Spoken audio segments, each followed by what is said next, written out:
మన జగనన్న గోరుముద్ద జగనన్నవి పాలనలు ఏంటంటూ ఉన్నాయి, వాటిని తీసేసి మంచి పేర్లు పెట్టారు. అది జగనన్న గోరుముద్దకు బదులు డొక్క సీతమ్మ గారి గోరుముద్ద అని ఇలా మంచి పేర్లు పెట్టారు.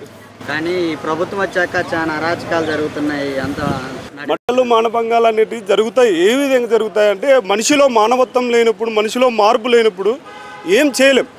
సో వాటికి శిక్షలు అనేది పడాలి. శిక్షలు ఏమని చెప్పండి, ఓకే నేను చెప్తాను, కోరుకుంటాను. ఎందుకంటే శిక్షలు పడాలి వాడికి. ఇప్పుడు ఒకడు ఏదో మచ్చుమరి మాది కర్నూలు జిల్లా ఆలగడ్డ, మాది నంద్యాల తాలూకానే ఆలగడ్డ మాది. సో మాకెళ్ళి ఒకటి ముచ్చుమరి అనే ఒక గ్రామంలో జరిగింది. కరెక్టే, అది వాళ్ళ పిల్లల్లో ఉన్నటువంటి కొన్ని అది చెప్పలేని తత్వం, అంటే మాటల్లో చెప్పలేని తత్వం, అది వాళ్ళలో గుణం అటువంటిది. ఆ గుణాల వల్ల దెబ్బ కొడుతుంది, మానభంగాలు జరుగుతున్నాయి. సో మనిషిలో మార్పు రావాలి. వీళ్ళు ఏం చేయగలరు, కేసులు పెట్టగలరు, మహా అంటే వాళ్ళను జైలుకు తీసుకెళ్ళి చేయగలరు.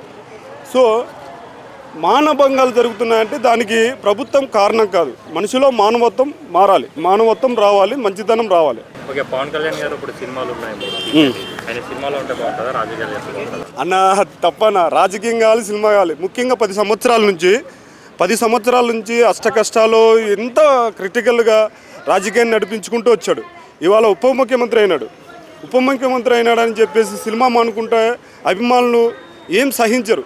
సో అభిమానులు సహించరని కాదు, అభిమానులు ఊరుకొండలేరు. ఎందుకంటే సినిమాల నుంచి ఆయన వచ్చిందే సినిమాల నుంచి రాజకీయంలోకి వచ్చి ఇప్పుడు ఒక ముఖ్యమంత్రి ఉప ముఖ్యమంత్రి స్థాయిలోకి వచ్చాడు. సో ఉప ముఖ్యమంత్రి స్థాయిలోకి రావడానికి అభిమానులే కారణం. సో నేనేమంటానంటే సినిమా చూడాలి, రాజకీయం చూడాలి, రాజకీయం తర్వాత సినిమాలోకి రావాలి.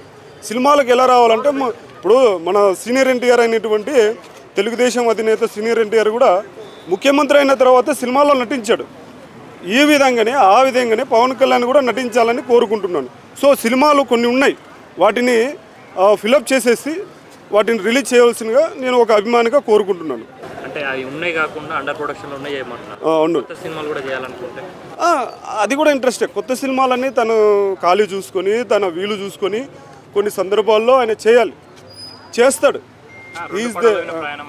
రెండు ప్రయాణాలు అంటే 2 పడవల ప్రయాణం అనేది సేఫ్ కాదనే తప్పది. ఆయన సినిమా పరంగా ఆయన చూసుకుంటాడు, రాజకీయ పరంగా రాజకీయం కూడా చూసుకుంటాడు. సో నేను ఒక అభిమానిగా ఏం చెప్తానంటే రాజకీయం చూసుకోవాలి, సినిమా చూసుకోవాలి. నేనేమంటున్నానంటే ఇప్పుడు అండర్ ప్రొడక్షన్లో ఉన్నట్టు కొన్ని సినిమాలు పూర్తి చేయవలసిన మనస్ఫూర్తిగా కోరుకుంటున్నాను. దాని ద్వారా సినిమాలకి ఇట్లా రాజకీయాలకి టైం సరిపోదు కదా అన్న. దానికి సంబంధించి ఇప్పటికి 21 సంబంధించి 21 మంచి క్యాండిడేట్లు దొరికారు. సేమ్ అదే క్యాండిడేట్లు మిగతా వాళ్ళు కూడా దొరకాలని కోరుకుంటున్నాను.